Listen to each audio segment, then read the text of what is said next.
김종배 시선 집중. 여러분 안녕하십니까, 김종배입니다. 최근 한 설문조사 결과가 나왔는데요. 20대에서 50대의 미혼 남녀 10명 가운데 7명이 연애를 하지 않는다 이렇게 답을 했고요. 특히 연애를 한 번도 해본 적이 없는 이른바 모태솔로 2030 세대들이 적지 않은 것으로 나타났다고 합니다.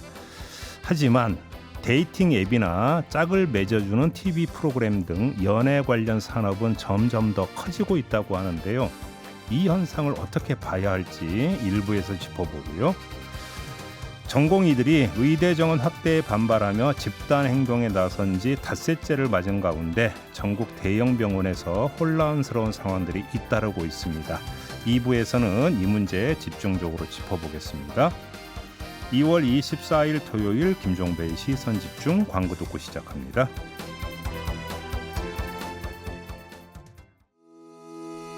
시선집중은 촌철님들의 다양한 목소리를 기다립니다. 짧은 건 50원, 긴 건 100원인 문자메시지 샵 8001번, 스마트 라디오 미니와 유튜브 라이브로도 시선집중과 함께하실 수 있습니다. 믿고 듣는 진품시사 김종배의 시선집중.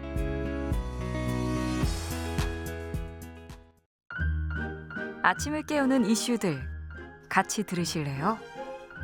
사람 냄새 나는 우리들의 이야기 도닥 토담. 네, 토닥토담 세 분과 함께합니다. 장윤미 변호사 모셨고요. 어서 오세요. 네, 안녕하세요. MC 정원 모셨습니다. 어서 오세요. 네, 안녕하세요. 그리고 최민석 작가 모셨습니다. 어서 오세요. 네, 안녕하세요. 세 분 한 주 잘 보내셨죠? 네. 네. 자, 오늘도 주제와 관련된 오디오 듣고 이야기 나눠보겠습니다. 내가 연애하기는 이제 피곤한데 앞에서 이제 해주는 사람들은 그 감정은 전부 다 보여주고 나는 거기에 좀 충분히 이입을 좀 해줄 수도 있고, 감정은 느끼고 싶대 그 책임에 대한 거는 좀 미룰 수 있는 약간 그런 편리함도 좀 있어서. 최근 출연자들의 실제 연애 모습을 소재로 한 예능 프로그램들이 방송가에서 인기인데요. 하지만 연애를 가지 않거나 연애에 관심이 없는 청년들도 많다는 통계도 나옵니다. 한 설문조사 결과에 따르면 20대에서 50대 미혼 남녀 10명 중 7명은 연애를 하지 않는다고 답했습니다. 특히 20대에선 35%가, 30대에선 21%가 태어나서 연애를 해본 적 없는 이른바 모태솔로라는 답도 내놨는데, 연애를 안 하는 이유는 경제적 문제 때문이라는 응답이 가장 많았습니다. 하려고 노력은 하고 있어요. 근데 우선순위에서 좀 많이 밀려있다 할까? 사람을 사귀는 것도 경제적이나 심리적 여유가 있어야 가능한데, 요즘 청년들은 학업과 취업 등 여러 가지 경쟁과 압박감으로 연애 자체를 기피하는 것 같습니다. 모태솔로 비율이 이렇게 높았어요. 저는 요즘 주변에서 이제 그 젊은 친구도 요즘 연애하냐 물어보면 욕 먹잖아요. 조건데 막 이러면서 그죠? 그러니까 네. 물어보지를 못하니까 실상 파악이 안 됐는데. 저도 못 물어봅니다. 네. 조사 결과 이렇게 나왔는데요. 하나하나 우리 한번 좀 점검을 해보죠. 일단 연애 리얼리티 프로그램이 그렇게 많습니까 요즘? 굉장히 많더라고요. 어떤 걸 주로 애청하십니까 우리 장유미 변호사는? 저는 아주 집중해서 보진 않는데 짤이나 뭐 유튜브나 여러 경로로 또 패러디물도 넘쳐나기 때문에요. 이 나는 솔로 이게 좀 비교적 제 취향인 것 같습니다. 엄청 뭐 셀럽이나 막 외모가 출중하신 분들이 나오는 게 아니라요. 내 옆에 내가 알만한 그런 사람들 같은 느낌? 근데 그 사람들이 나와서 어떨 때는 또 뭐 빌런 그런 행동을 하기도 하고 그러면서 이제 재미를 주는 게, 이게 또 짝을 과거에 만들었죠. 제가 짝은 좀 봤었거든요. 그 또 피디님이 만든 거라고 하시더라고요. 그러니까 옛날에 MBC에서 사랑의 스튜디오라고. 그것도 봤었어요. 네. 예. 이제 그건 이제 주로 연예인들이 나와서 그 했던 프로고, 근데 이 리얼리티 프로가 이렇게 많은 거예요, 연애 리얼리티가? 네, 완전 사랑의 일반인들. 스튜디오는 일반인들이 나와서 했던 맞아요, 그렇게 기억해요. 일반인 그때 연예인 그때 임성훈 씨가 진행을 했고요. 예. 네. 연예인들이 나왔던 거는 그 천생연분, 강호동의 천생연분이었습니다. 제가 헷갈렸네. 그럴 수 있죠. 최민석 작가님은 요즘 어떤 걸 애청하십니까? 저도 사실 뭐 연애 리얼리티 프로그램 원래 보는 편은 아닌데, 조금 전에 하시는 말씀 되게 많이 보신 것 같아요. 강호동의 천생연분 때까지는 재밌었어요. 그 후로는 조금 재미가 없었는데, 그거는 이제 완벽한 예능이었고, 요즘은 사실 리얼리티 프로그램이잖아요. 그러다 보니까 좀 안 보다가 변호사님처럼 나는 솔로는 조금 보는 편입니다. 왜요? 왜 보냐면 사실 저는 이제 좀 아주 폭넓게 생각을 하자면 이 시선 집중을 듣는 청취자의 욕구와 나는 솔로를 보는 시청자의 욕구가 크게 다르지 않다고 생각을 해요. 어떤 점에서? 왜냐하면 저는 어떤 시각으로 보냐면 나는 솔로를 그 서바이벌 리얼리티 프로그램으로 보거든요. 그러니까 그 모든 인간은 정치적인 인간이잖아요. 네. 네. 그러니까 뭐 아주 폭넓게 보자면 대학 강사가 첫 강의 때 캐주얼을 입지 않고 양복을 입고 간다. 이거 인간의 정치적인 행위로 보잖아요. 근데 나는 솔로를 보면 정치적인 행위가 굉장히 많이 보입니다. 그 자기소개 때 어떠한 언사를 할 건지, 그다음 경쟁자가 있을 때 어떻게 협업을 하고 어떻게 경쟁 관계를 펼칠지. 너무 깊게 분석하면서 보시네. 근데 그게 사실은 뭐 다른 방송에서 있던 뭐 더 지니어스, 그다음 요즘 이제 OTT에서 하는 더 커뮤니티 이런 것들이 결국은 인간들 간의 정치적인 관계를 보여주는 거거든요. 근데 여기에 연애가 결합되다 보니까 좀 더 재밌는 거죠. 우리 M장은 뭐 보십니까? 저도 뭐 간간히 이제 짤로 나온 거는 올라오는 것들은 좀 보는데 네. 사실 진짜 본방사수를 한다거나 전편을 다 보는 경우는 잘 없어요. 왜냐하면 저는 이제 비연예인, 비방송인 분들이 나오는 프로그램 보는 게 좀 힘들더라고요. 왜요? 이게 이제 저는 이제 방송을 하는 업을 가진 사람으로서 이 방송가의 이 무서움을 잘 알잖아요. 이 정글의 법칙에 대해서 조금은 아는 사람이다 보니 거기에 아무런 보호 장치 없이 내던져진 이 보통 사람들의 모습이 너무 걱정돼서 잘 못 보겠더라고요. 그러니까 저도 비슷한 건데 저도 가끔 보면 선택을 못 받는 사람이 그럼 저는 억만금을 준다 해도 무서워서 못 나갈 것 같아요. 저도 이제 못 나갈 타입인데 저도 보면서 M장님이랑 비슷한 생각을 해요. 그러니까 여기에 출연하는 사람들은 다 특히 이제 나는 솔로 같은 경우는 연령대가 좀 높아요. 뭐 OTT에서 하는 환승연애 이런 것 프로그램들은 진짜 20대들이 나오는 거고 그 나는 솔로 이런 거 결혼을 전제로 나오는 거거든요. 그러다 보니까 사람들이 좀 절박해요. 그래서 인간이 절박한 상황에 처했을 때 좀 더 진심이 나오거든요. 사실 우리 주변에 여기서 다루는 뭐 돌싱 특집, 모태솔로 특집 이런 것들을 하지만 우리 주변에 많이 있어요. 돌싱도 있고 모솔도 있는데 보통 만나다 보면 사회적인 가면을 쓰고 만나잖아요. 근데 이런 프로그램에 제한된 공간에서 제한된 시간 내에 미션을 달성해야 되면 인간의 본심이 나오거든요.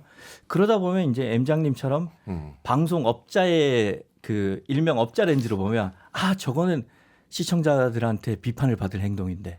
그러니까 일반인으로서는 당연히 할 수 있는 행동인데. 근데 또 실제로 반응도 그런가요? 네. 그래서 그게 너무 안쓰러운 거죠. 그래서 그 안쓰러운 모먼트가 있고 그것 때문에 또 댓글을 찾아보게 되는 그러다 보면 점차 이제 자기도 모르게 새벽에 내가 안 자고 이걸 왜 찾아보고 있지 하면서 과몰입하게 되는 그런 경향이 있는 것 같습니다. 근데 제가 그 연예 문화부 취재하는 분한테 들었는데 그러니까 좀 과도한 행동을 하고 이런 행동을 왜 하지 하는 이유 중에 하나가 그 사람의 원래 성정이 그럴 수도 있겠지만 이 촬영 일정 같은 게 상당히 빡빡하다는 거예요. 그래서 좀 대단히 몸도 피곤하고 잠도 잘 못 자는 상황에서 좀 무리한 행동이 나오는 경우도 있다 뭐 이러기도 하더라고요. 이제 주의력이 좀 이제 떨어지면서. 그렇죠. 그리고 자꾸 미션을 줘요. 오늘 남성 출연자들은 여성 출연자들한테 편지를 써서 전해 주십시오. 그러면 이제 제한된 시간 내에서 언제 주라는 그 타이밍도 없어요. 알아서 줘야 돼요. 그래서 밤에는 또 모여서 이제 술을 마시고 그럼 잠도 잘 못 자고. 하여간 제 기준으로는 무서워서 못 나갈 것 같은데. 그래서 제가 이제 방송하다 보면 만나는 주변에 이제 방송인 분들한테 섭외가 오는 경우들이 좀 있어요. 그러면 이제 주변에서 다 조언하기를 다 이제 방송인들이니까 나가면 안 된다. 절대 안 된다. 거기서 네 캐릭터가 너가 정하는 것이 아니다. 너에게 결정권이 있지 않다. 편집권이 있는 자에게 있지. 그렇지. 편집 중요하죠. 편집. 편집권이 있는 자에게 있지 너에게 선택권이 있지 않다. 이게 도움이 될지 독이 될지는 알 수 없지만 독이 될 가능성이 높다. 위험하다. 보통 그렇게 얘기하긴 합니다. 알겠습니다. 근데 또 데이팅 앱은 뭐예요? 데이팅 앱. 데이팅 앱은 어플리케이션을 깔면 자기가 설정한 조건에 맞는 이성과 매칭을 시켜주는 거죠. 어플을 통해서. 근데 이제 여러 가지 조건이 있고 데이팅 앱마다 그 색깔들이 좀 있어요. 지역 기반으로 소개해주는 게 있고 연령대와 뭐 직업 이런 거에 좀 집중해서 소개를 시켜주는 것도 있고. 신뢰도는 좀 어떤데요? 신뢰도는 사실 데이팅 앱이 가장 걱정하는 부분이 그 신뢰도 부분이거든요. 그러니까요. 네, 이게 나쁜 목적을 갖고 들어오시는 분들도 계시고 자기를 이러다 보니까. 속여서 올리고 막 이럴 네. 수도 있잖아요. 그래서 이제 초창기에 그 앱을 이용하는 게 가장 좀 이득이다라고 하는 게 오래되면 오래될수록 좀 흑화될 가능성이 높습니다. 그래서 이제 새로운 것들이 계속 나오죠. 근데 이게 이렇게 인기예요? 데이팅 앱이? 저는 실제로 제 주변에 그러니까 이혼을 한 지인이 있는데 이 앱을 통해서 돌싱 앱이라는 표현을 네. 쓰더라고요. 근데 그게 좀 유명한 게 몇 개가 있나 봐요. 네, 있습니다. 그런데 본인도 올려야 되는데 대단히 많은 정보를 또 올려야 된대요. 자료 같은 것도 좀 올리는 것 같더라고요. 예를 들어서 객관성을 위해서. 재산 규모 뭐 이런 것도 다 올려야 되는 거. 아마 학력, 직업 재산 같은 뭐 이런 거는 거. 좀 뭐 비교적 상세하게. 자녀 여부 뭐 이런 거 다 네, 올린대요. 자녀 여부도 당연히. 그 사회 분위기가 점차 연애 상대를 만나기가 어려워집니다. 예컨대 진행자님께서는 누가 주변에 좋은 총각이 있는데 사람 좀 소개해줘. 그럼 소개해 주십니까? 잘해야 본전이고 욕먹기 쉽잖아요. 그렇죠. 이게. 저도 그렇거든요. 저도 이번 설에 부모님을 만났는데 누가 있는데 또 네 주변에 좋은 사람이 있으면 소개 좀 하라는 거야. 네. 제가 거절했어요. 그러니까 점차 이제 한국 사회가 예의와 격식을 차리고 남한테 오지랖을 안 부리려고 해요. 저는 20대 때 그래도 그 소개갖고 결혼까지 꼴이나 쌍이 세 쌍이 있어요. 네. 그러니까 옛날에는 그런 게 제 있었는데 나름의 자랑인데 근데 결혼하면 이게 뭐가 좀 와야 되잖아요. 소개하는. 입이 싹 씻어지는데. 양복 쳐드리고. 그래갖고 제가 되게 삐지고 요즘 이제 그러면 오지랖이라는 얘기 많이 듣죠. 그러니까 이제 사람들이 점차 소개 안 하죠. 그러니까 현실 세계에서 만나기 어렵죠. 그러니까 뭐 자만추라고 얘기하잖아요. 네. 자연스러운 만남 추구. 이거는 사실상 뭐 드라마에서나 존재하는 판타지 같은 거고. 그럼 옛날처럼 뭐 소개팅 이런 거 많이 줄었나요 요즘? 잘 안 하게 되죠. 예. 근데 데이팅 앱도 사실은 따지고 보면 저거 아닌 거예요. 그러니까 결국은 요즘은 이 온라인에 친숙한 세대가 엄지족이잖아요. 그러니까 일단은 그냥 데이팅 앱을 선호하게 되는 거죠. 친구한테 소개받느니 앱을 근데 통해서. 사실 이게 데이팅 앱의 문제점이기도 하는데 이 데이팅 앱에 믿을 만한 사람이 별로 없다는 게 문제점이에요. 그럼에도 불구하고 일단 호기심이 있으니까 한번 하게 되고 특히 남성들이 많이 이용을 합니다. 네. 오래되면 오래될수록 성비가 이제 밸런스가 깨지기 시작하면서 이제 남자들만 드글드글한 상황이 이제 보통은 연출되거든요. 그래도 이게 우리나라만의 특징적인 현상이 아니라 전 세계적인 현상이긴 해요, 사실. 그래서 작년 한 해에만 세계 시장에서 7조 6,910억 원 어치 정도 시장이 커졌다고 합니다. 7조? 네. 와. 전년 대비 9%나 증가를 했어요. 그러니까 이게 전 세계적인 현상이라고 볼 수 있겠죠. 일단 아까 작가님께서 말씀해 주신 대로 일단 온라인에 특화된 세대들이 좀 더 간편하게 이성을 만날 수 있는 창구가 되기도 하고 그리고 이제 심리적 부담감이 없습니다. 주변에 누가 소개해 준 사람이 있으면 그 사람을 봐서라도 한번 만나서 예의도 차려야 되고. 제가 20대 때 그 소개해줬다고 했잖아요. 제가 소개해주는 조건이 있었어요. 딱 하나. 나한테 얘기하지 마라. 아니 무조건 3번은 만나라. 이제 한 번 보고 찾지 마라. 무조건 의무적으로 3번은 만난 다음에 차든 말든 그건 네가 알아서 하는데. 그거야말로 오지랖 아닙니까? 아니 제 조건이 그거였어요. 최악의 주선자입니다.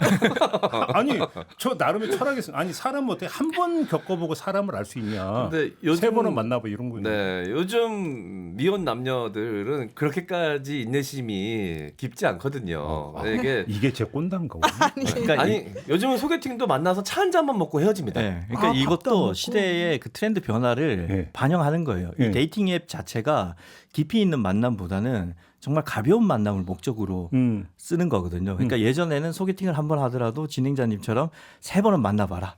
제 조건이 그거였어요. 3, 4번. 근데 이제는 그냥 딱 접속해서 몇 분만 보면 그냥 다 알게 되는 거죠.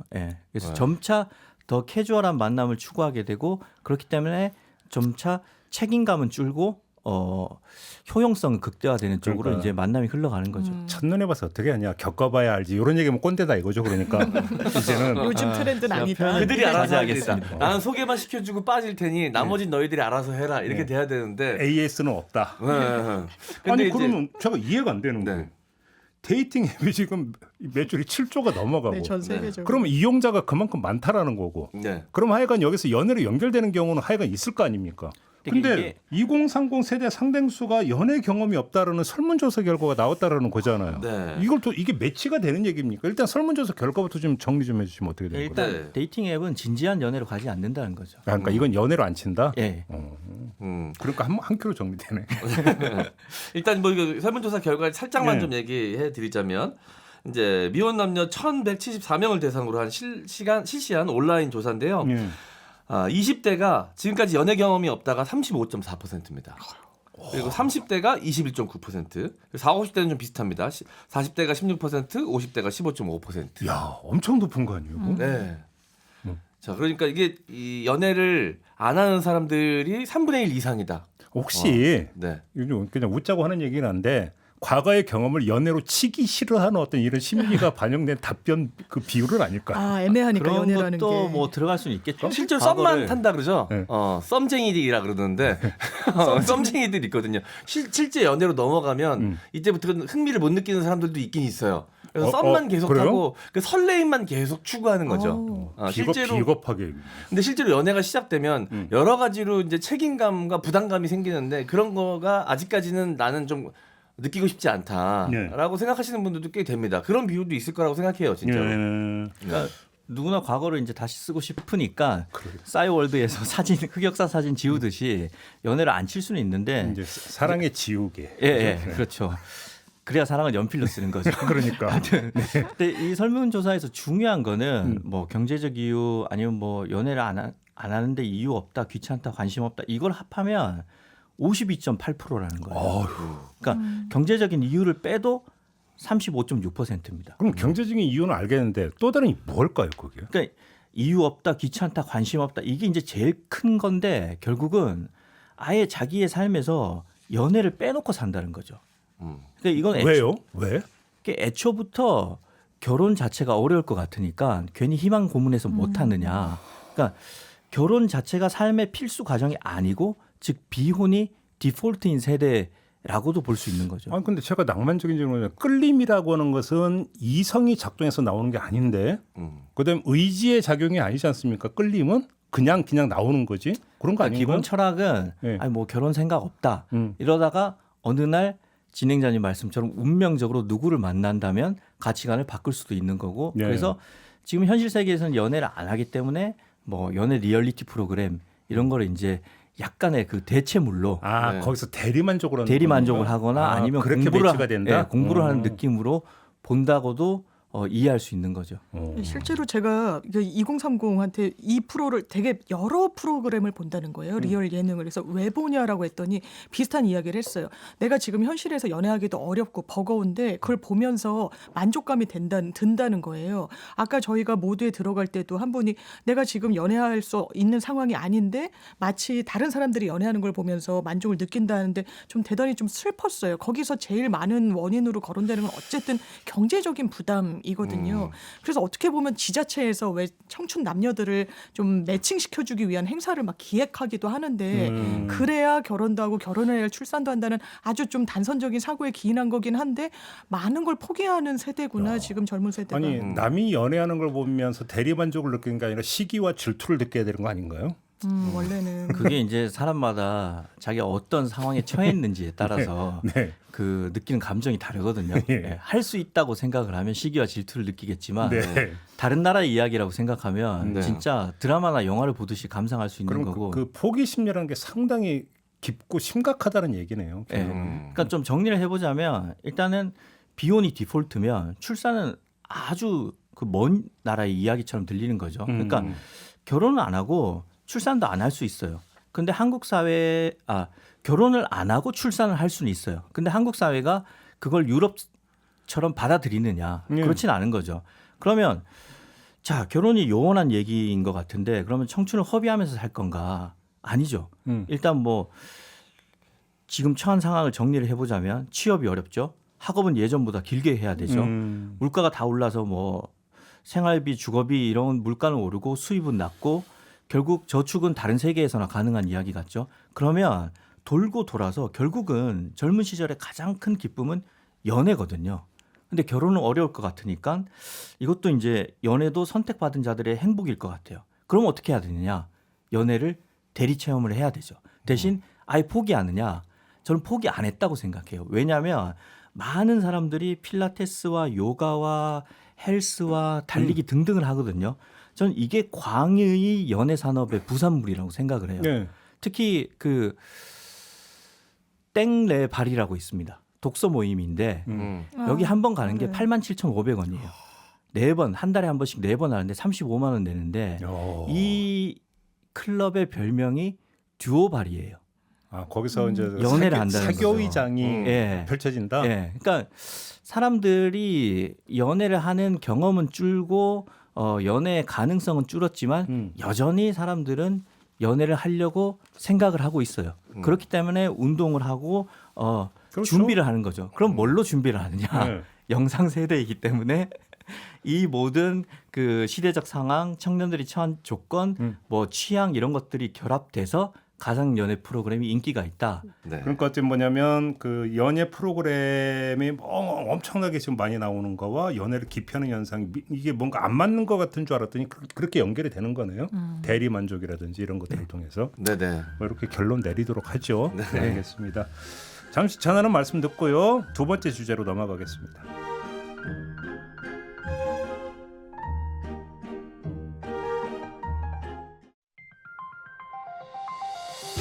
더 넓게 귀 기울이고 더 깊게 살펴봅니다.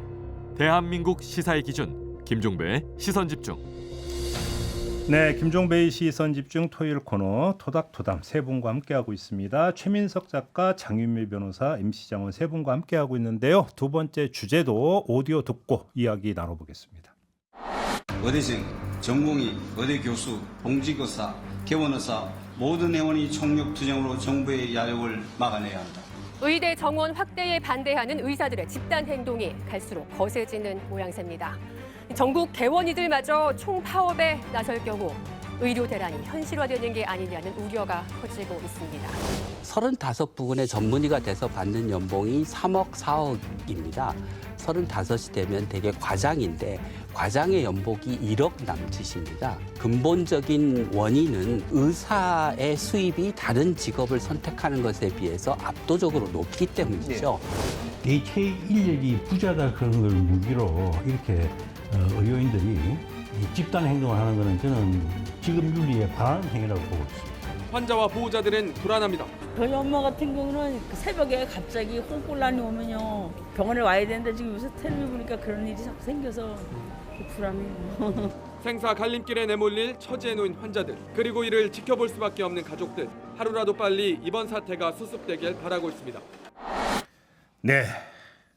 저희는 토닥토담이니까 뭐 예를 들어서 의사 수가 몇 명이 부족하니 뭐 2,000명 증원 규모가 많니 틀리니 이런 얘기는 뭐 저희는 하지 않도록 하고요. 네.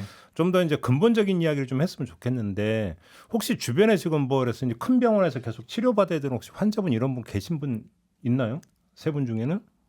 작년에 이제 저희 어머니 아버지는 다 두 분 다 큰 수술을 하셔가지고 예.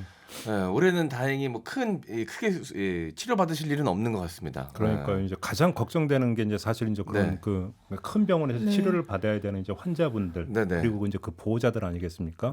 발 동동 구를 수밖에 없는 거잖아요. 네. 아니 근데 저도 그런 생각은 했죠. 두 분 다 어떻게 공교롭게도 작년에 또 수술을 하셨. 아버님은 이제 디스크 수술하셨고 어머니 같은 경우는 이제 이 담낭 쪽에 문제가 있어서 수술 받으셨는데 만약에 지금 그런 것들이 갑자기 터졌으면 혹시라도 이제 의료 서비스 공백 상태에서 두 분이 아프셨으면 이제 어떻게 처리해야 되나 어떻게 대응해야 되나 굉장히 앞날이 막막했겠다라는 생각하면 굉장히 좀 불안하죠. 상상만 해도 좀 약간 아찔하죠. 왜냐하면 평소에도 대형 병원에 입원실 구하는 게 상당히 어려워서 보건복지부 출입 기자들이 과거에는 아니면 뭐 상임위 보건복지위원회 뭐 국회의원을 통해서든 병원 일자 잡고 입원실 잡는 사실상 부탁을 하는 게 옛날에 그런 거 진짜 많았어요. 그래죠. 왜냐하면 그게 너무 들어가기가 어려우니까요. 그러니까 급행타는 진짜 그거 많았어요. 일상적인 상황에서도.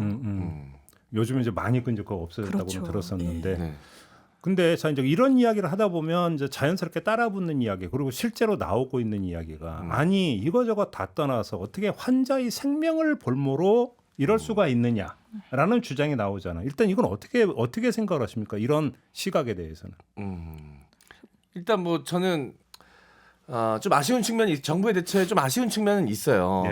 왜냐하면 이게 어떻게 보면 의사들에게 물어보면 이게 자기네들이 봉인인 것 같다. 왜 선거철만 되면 이 이야기가 나오는 것이냐. 라고 이제 불만을 갖는 의사분들도 계십니다. 좀 선거용 아니냐라고 네. 의심하는 시선이 있더라고요. 네, 이제 그들에게도 의사들에게도 이제 그런 것들이 자기가 가장 기득권 중에 약한 고리다. 그래서 자꾸 우리 건드는 것이다. 정부 입장에서는 여당 입장에서는 우리는 기득권들도 다 건드릴 수 있다.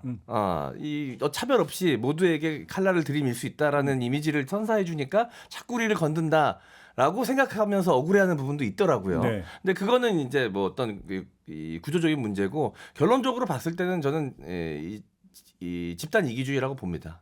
그렇게 보시고. 근데 이제 빌미를 제공했다. 이 과정에 있어서의 자연스럽지 못한 점 때문에 저들에게 의사들에게 좀 더 논리를 제공하는 측면은 또 정부 측에 있다라는 생각은 또 갖고 있습니다. 정보가 좀 거칠었다. 네. 최민숙 작가는 어떻게 보세요? 저도 그 총선용이기 때문에 갑자기 2,000명을 늘리겠다라는 얘기가 나왔다는 의견에 공감을 하고요. 그렇기 때문에 지금 뭐 의사들이 이제 막 집단 사직하고 현장 떠나니까 그 간호사인데 치료할 수 있는 PA 간호사 찾고 막 이러는 거잖아요. 근데 그것보다 근본적으로 지금 의사들의 집단 행동에 대해서 국민들의 시선이 굉장히 싸늘하잖아요. 그거는 이제 국민의 건강을 담보로 하고 있기 때문에 그렇게 여길 수밖에 없는 건데 사실 그 정부가 주장하는 우리나라 의사 수가 부족한 게 현실이에요.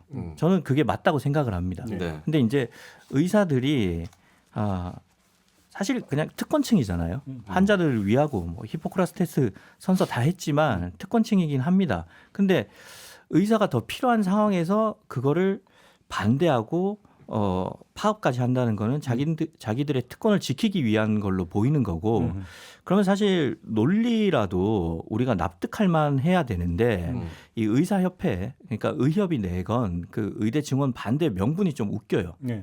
의사 수가 많아지면 치료비가 높아진다고 했어요. 왜 높아집니까? 당연히 의사 수가 많아지면 기본적인 경제 상식이 있다면 치료비가 낮아진다고 이해할 수밖에 없는 거죠. 그리고 또 저출산 시대라서 의사 수를 늘릴 필요가 없다는데 저출산 시대이면서 동시에 초고령화 사회잖아요. 네. 그럼 환자들이 더 많이 늘어날 거죠. 그러니까 이런 그 의협의 반론이 논리도 부족하고 어떻게 보면 게을러요. 그래서 차라리 그냥 솔직하게 이때까지 힘들게 공부한 게 너무 아깝다라고 얘기하는 게 오히려 좀 국민들의 입장에서는 그래 갑자기 이렇게 바뀌면 그럴만할 수 있겠다라고 공감할 수 있지. 지금 이렇게 그 대응하는 현황 그 상황들을 지켜보면 국민들이 응원하기가 힘든 거죠. 장윤 변호사 어떻게? 그러니까 의사협회에서 이런 이야기 하더라고요. 이제 집회에 나와서 국민들은 전교 1등이 아니라 반에서 20, 30등 하는 사람들이 의사 돼서 치료하는 걸 원하지 않는다. 저 대단히 이상하다고 생각 들었습니다. 네. 네. 아니 전교 1등이랑 그럼 대리수술 이런 문제는 또 뭐 왜 나왔던 건가요? 이를테면요. 그리고 저희가 모두에 들었던 이 싱크 중에 이 부산대 의대 명예교수 정영인 명예교수가 이렇게 이야기를 해요. 이 사람들이 지금 대체 인력이 없다는 걸 무기로 직업윤리에 반하는 행동을 하고 있다. 이렇게 평가를 하는데 좀 동의가 되는 측면이 있습니다. 물론 저도 그런 2,000명을 어떻게 갑자기 늘리지? 왜냐하면 현장에서 실제로 이런 수련을 했던 의사들은 해부학 실험을 할 때도 막 어깨가 치이면서 본다는 거예요. 이게 너무 공간도 협소하고 이런 시설 같은 게 미비해서. 그런데 거기에 대한 숙고는 최소한 없었던 건 맞는 것 같습니다. 다만 그러면 거기에 따라서 본인들이 내세우는 게 어떤 대안을 내세운다거나 이런 게 아니에요. 그냥 현장을 이탈해 버리는 겁니다. 제가 아는 한 선배 자녀도 지금 의대를 다니는데 어쩔 수 없이 지금 휴학기를 냈다는 거예요. 내고 거기에 동참하고 흐름이 그러니까 이탈하기가 상당히 어려운데 그럼 또 그 학생들은 이제 지방대 의대를 다니니까 기숙사에서도 나와야 되고 그러니까 여러 이제 일들이 있는데 좀 무리수를 던지고 있다는 측면 저희가 병원 가면 정말 인간적인 대접을 받는다는 생각 잘 안 들거든요. 네. 저희가 이제 그래서 일전에 이제 보건복지부 차관하고 인터뷰했는데 보건복지부 차관은 총선용이 절대 아니다. 네. 이 점을 강조를 했는데 그래서 총선용이 아니냐가 논점은 아니고 네. 제가 이제 지금 질문을 드렸던 것은 그럼 한번 비교를 해봅시다. 어떤 게 있냐면 버스 노조나 지하철 노조에서 파업을 하면 시민의 발을 볼모로 삼는다라고 지적을 해요. 네. 그러니까 더 얘기해서 필수 사업장이라는 게 있죠. 그런 거 공익의 있죠. 측면에서 필수 사업자 같은 경우는 제한에 들어가 보지 않습니까? 파업이나 이런 데 있어서. 그러면 지금 같은 논리로 그러면 지금 이것도 볼 수 있는 것이냐? 그러면 다만 어떤 국민들의 이동권과 생명권은 그래도 차원이 다른 거 아니냐? 이렇게 봐야 되는 것이냐? 어떤 문제냐라는 완전히 다르죠. 그래서 다르다? 법적으로도 그렇게 돼 있습니다. 의료법을 보면요. 의사들, 의료진이 정당한 사유 없이 진료를 중단하거나 집단 휴업하거나 폐업하면요. 바로 정부에서 업무 개시 명령을 내릴 수가 있습니다. 네. 그리고 최근에 또 형사법 체계가 좀 바뀌어서 의료법과 관련해서 과거에는 좀 완화돼 있었지만 실형 선고받고 이러면 의사 면허증도 완전히 박탈할 수가 있게 됐어요. 그만큼 이거는 생명이 달린 일이에요. 의료 현장에 한두 명이 이탈하는 게 아니라 그래서 정당한 사유로 인정된 부분들을 보면요. 뭐 학회를 가거나 세미나를 가거나 근데 응급 환자가 올 수도 있잖아요. 그런 건 그나마 정당한 사유로 보는데 이렇게 집단적으로 아주 장기간 의료 현장을 이탈해 있다. 이거는 정당하다고 판단되기는 어렵죠. 중간 정리라면 이래서 뭐 그러면 시민의 발을 볼모로 삼아서 파업하면 안 된다라고 하는 것에 이제 반론이. 그러면 이거는 결국은 우리 어떤 그 단체 행동권을 제한하려는 어떤 논리 아니냐라고 하는 이제 반발이 있었잖아요. 네. 반박이 있었고. 근데 그거와 이거는 지금 비견될 수 있는 성질의 문제가 그렇습니다. 아니다. 왜냐하면 생명을 다루는 영역이기 때문에 네. 좀 이렇게 정리를 해야 된다. 그다음에 두 번째 한번 보죠. 아까 이제 잠깐 오디오에서도 그런 이야기 있지만, 자 집단 이익. 아까 이제 그 우리 집단 이기주의라는 이제 표현을 썼습니다. 이거를 집단 이기주의로 봐야 되는 겁니까? 정당한 어떤 권리 사수로 봐야 되는 겁니까? 어떻게 봐야 되는 겁니까? 전 집단 이익인 측면이 분명히 있죠. 왜냐하면 변호사 업계도 비슷합니다. 이제 로스쿨 체계를 도입한다고 했을 때 기성 법조인들이 엄청나게 반발했죠. 한 해에 수천 명의 변호사들이 쏟아지는 게 어떻게 되느냐. 그게 실제로 시장이 넓어지지 않는 채로 관련 유사업종의 사람들이 쏟아져 나오면 파이가 줄어들게 되거든요. 의사도 사실 마찬가지입니다. 그리고 서울대 의대, 뭐 국립대 의대들 80년대보다 의대 정원수가 한 절반 정도 줄기도 했어요. 네. 그렇다면 이걸 의사들이 또 전문의 제도가 있기 때문에 상당히 이 수급을 굉장히 잘한다라는 이야기를 듭니다. 시장 침해가 최소화되도록. 이게 사실상 본인들 이해관계가 굉장히 그 중심에 있다라는 거죠. 아마 솔직히 까놓고 본다면 국민이 우선이냐 국민의 건강권이 우선이냐 아니면 내 안위가 우선이냐 하면 당연히 거리에 나온 의사분들은 후자인 측면이 저는 크다고 봅니다. 당연하지만 그것도 보호받아야 되죠. 졸속으로 하면 안 되지만. 그런데 이게 본인들도 이런 투쟁을 계속 이어나가기 위해선 국민 여론이 뒷받침돼야 되는데 지금 싸늘한 거에서 아마 힌트를 얻으셔야 될 것 같습니다. 저는 아까 처음에도 말씀드렸지만 집단 이기주의라고 보는 게 일단 특권층이라고 누구나 그렇게 생각을 합니다. 그리고 대학교 입시 보면 요즘 그 소위 서울대 연고대에 잘 나가던 학과들도 미등록 사태가 벌어져요. 재수해서 의대 가겠다. 다들 그렇게 생각을 해서 재수를 해서라도 꼭 의대를 가려고 하는 이유가 뭐겠습니까?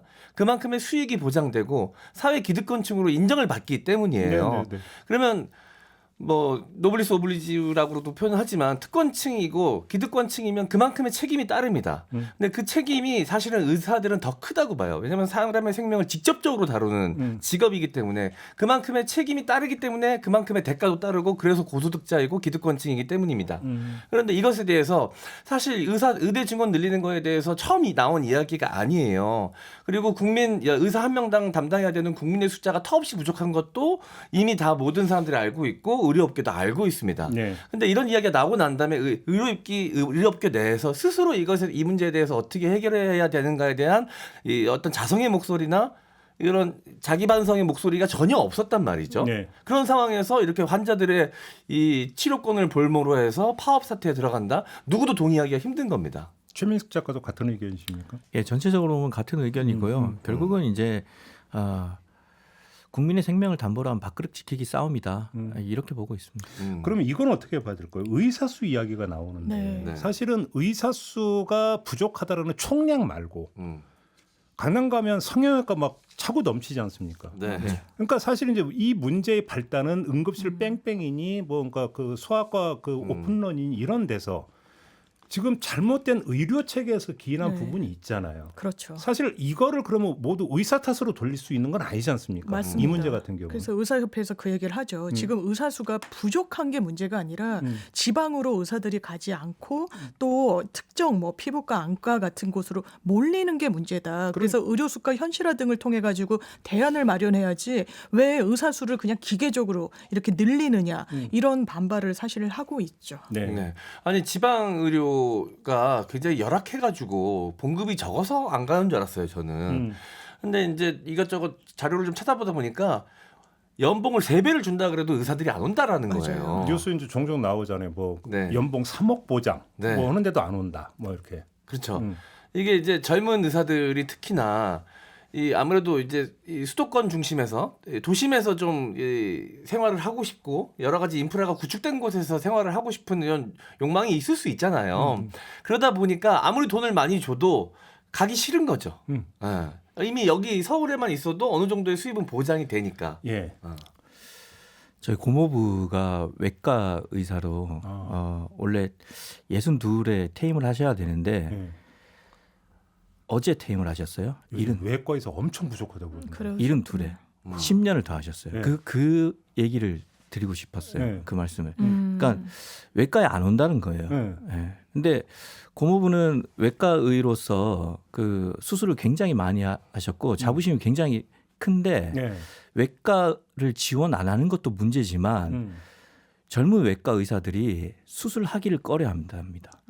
그러니까 거기서 뭐 문제가 발생하는 것을 우려해서 보통 이제 얼마 전에도 고모부가 하셨던 수술이 뭐냐면 환자가 80대인데 젊은 의사들이 수술을 다 거부했다는 거예요.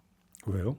문제가 생기면 자기가 위험을 부담져야 되니까 좀 약간 복잡한 수술이었나 보군요. 그리고 대부분 이제 뭐 병원에서 대학병원에서 수술을 거부해서 본인한테 오는 경우를 집도를 많이 했다고 해요. 그러니까 결국은 지금 이제 의대 집중 현상, 그다음 뭐 안과, 피부과 이런 데 몰리는 현상들이 여기가 이제 돈은 되고 편하니까 몰리는 거잖아요. 그렇죠. 져야 되는 책임은 줄어들죠. 그렇죠.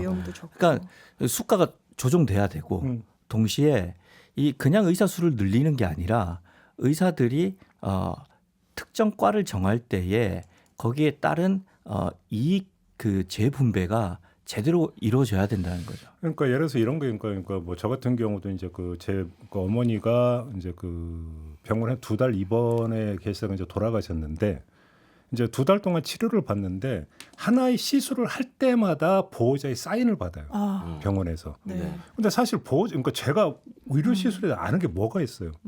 근데 그러니까 동의를 받죠. 왜 동의를 받겠습니까?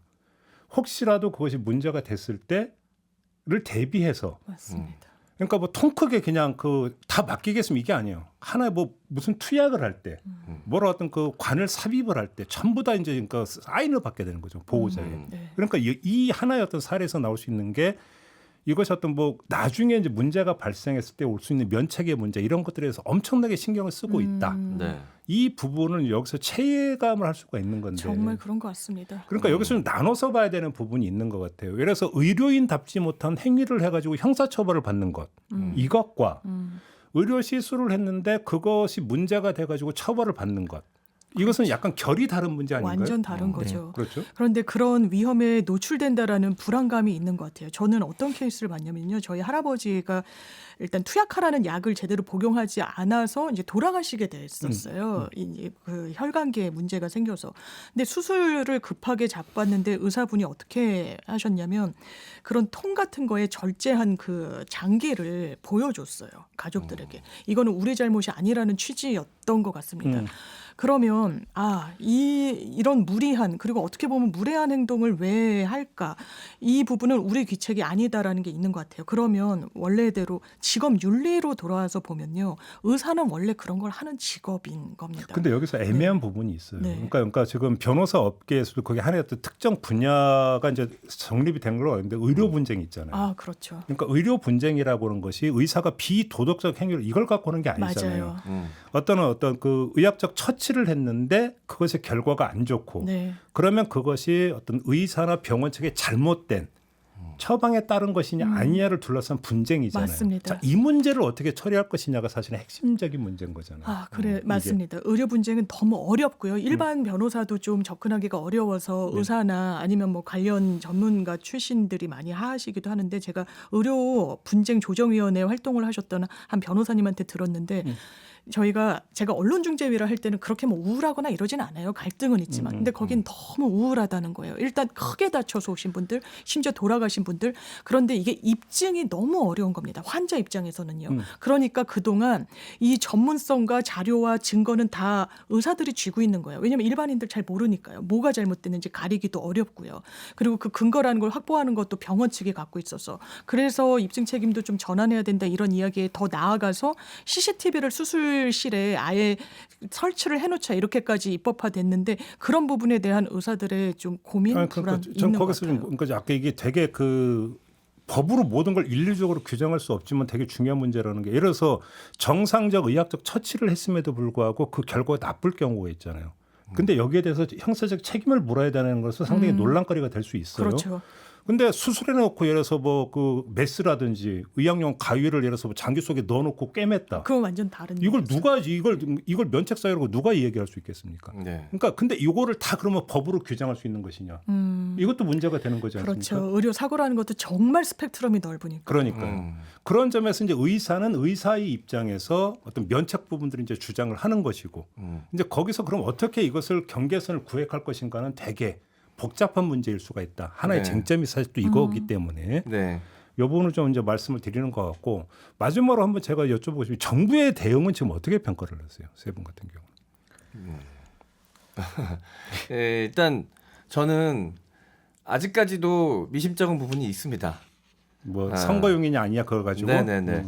저는 좀 더 지켜봐야 된다고 생각을 하고요. 총선 이후에도 이게 우야무야 되지 않고 계속해서 추진이 될 것이냐에 대해서 저는 솔직히 확신이 없어요. 사실은 총선 전에 이게 다 끝나야 되죠. 끝나야 되거든요. 환자분들을 위해서 당연히 하루라도 빨리 끝내야 되는 거죠. 근데 이제 이 윤석열 정권의 이제 이 굳은 의지가 담겨 있는 정책 시행할 때의 특징들을 보면 진짜 이제 좋아 빠르게 가라고 대통령께서 표현하셨듯이 빠르게 진행하거든요.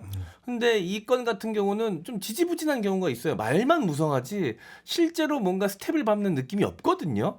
그러다 보니까 이게 계속 의사들의 이 파업이 계속해서 생기면서 손해는 환자들만 보고 있는 상황이고 그럼 더 빠르게 이거를 뭔가 좀 처리를 했으면 좋겠는데 뭔가 이제 말만 무성한 느낌이어서 저는 아직까지도 또 이렇게 소리만 시끄럽기만 하다가 총선 지나고 나면 그냥 우야무야 이렇게 되는 건 아닐까라는 아직까지 의심이 좀 들곤 합니다. 저도 정치적인 결정이라고 봐요. 의대 정원 2,000명을 늘리면 누가 제일 좋아하겠습니까? 그 학부모죠. 학부모. 지금 다 의대 가려고 하니까. 학부모가 연령대가 40, 50대죠. 딱 40, 50대의 지지 기반이 되게 약하거든요. 지금 정부가. 그렇기 때문에 그 킬러 문항 배제 때문에 이 성적이 좋은 학생들의 학부모들이 굉장히 좀 마음의 상처를 한번 입었었거든요. 변별력이 떨어진다고? 네. 그 학부모들 마음 달래기에도 저는 유용할 것 같다는 생각도 좀 듭니다. 그러니까 정부가 왜 자꾸 킬러 문항 배제, 그러니까 교육과 의대 정원 이쪽에 이제 자꾸 접근하냐면 그쪽 지지 기반이 약하거든요. 그렇기 때문에 이제 이렇게 이제 좀 갑자기 2,000명 증원이라는 얘기가 나왔다고 보고 사실 이거는 이제 당연히 의사들과의 협의 과정을 거쳐야 되기 때문에 증원이 필요한 건 저는 당연히 맞다고 봐요. 단계적으로 하는 게 좀 더 합리적이라고 보는 거고 이 설득과 협의의 과정이 생략됐어요. 그래서 이 설득과 협의의 과정을 거치면서 차차 나가야 된다. 그렇게 봅니다. 그러니까 정치가 실종된 단면을 저는 보는 것 같다는 생각이 드는 게 2,000명 저는 정부의 의지에 진정성은 있다라고 생각해요. 필요한 논의이기도 하고 그런데 의사계에서 반발을 하니까 구속 수사하겠다. 아주 엄벌에 처하면서 전부 다 재판에 넘기겠다. 뭐 업무 개시 명령에 따르면 기소유예 처분해주겠다.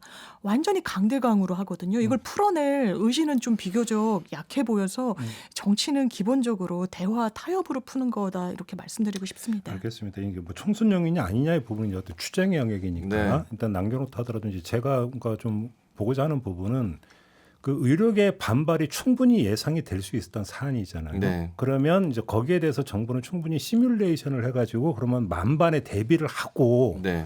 이 문제를 던졌느냐의 문제를 사실은 따져봐야 되는 것이죠. 네. 그러니까 정부의 어떤 대응 부분에 있어서 사실은 점검 포인트는 거기에 있다고 생각을 하는데 그러면 예를 들어서 전공의들이 그러니까 현장을 떠났을 경우에 그 빈자리를 어떻게 메울 것인가에 대한 준비가 되어 있었느냐. 근데 지금 나오고 있는 걸 보면은 사실은 의학에 대해서 아무것도 모르는 일반인들도 그 이전에 경험했음직한 것 그 이상이 지금 나오고 있지는 않다라는 것이죠. 네. 이렇게 놓고 본다면 정말로 이 엄청나게 큰 문제를 어떤 그 시행에 들어가는 과정에서 만반의 준비를 정말 다 했던 것이냐. 네. 이 문제는 좀 따져볼 필요가 있겠다. 네. 저는 기어 중립 상태에서 악셀레이터만 계속 밟고 있는 느낌이에요. 시끄러운 공회전만 계속되고 있고 그러다 보니 주변 사람들만 그 소음에 피해를 보고 있는 건 아닌가 라는 생각이 듭니다.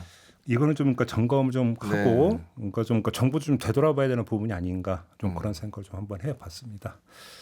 알겠습니다. 그나저나 하루라도 빨리 끝나야 되는데요. 네, 정말 좀 걱정이 좀 많습니다. 네, 아무튼 이 주제도 이렇게 좀 마무리를 좀 해야 될 것 같고요. 세 분과의 이야기는 여기서 마무리하도록 하겠습니다. 말씀 잘 들었습니다. 고맙습니다. 감사합니다. 김종배의 시선집중 오늘 준비한 이야기는 여기까지고요. 저 물러가겠습니다. 내일 아침에 다시 인사드립니다. 고맙습니다.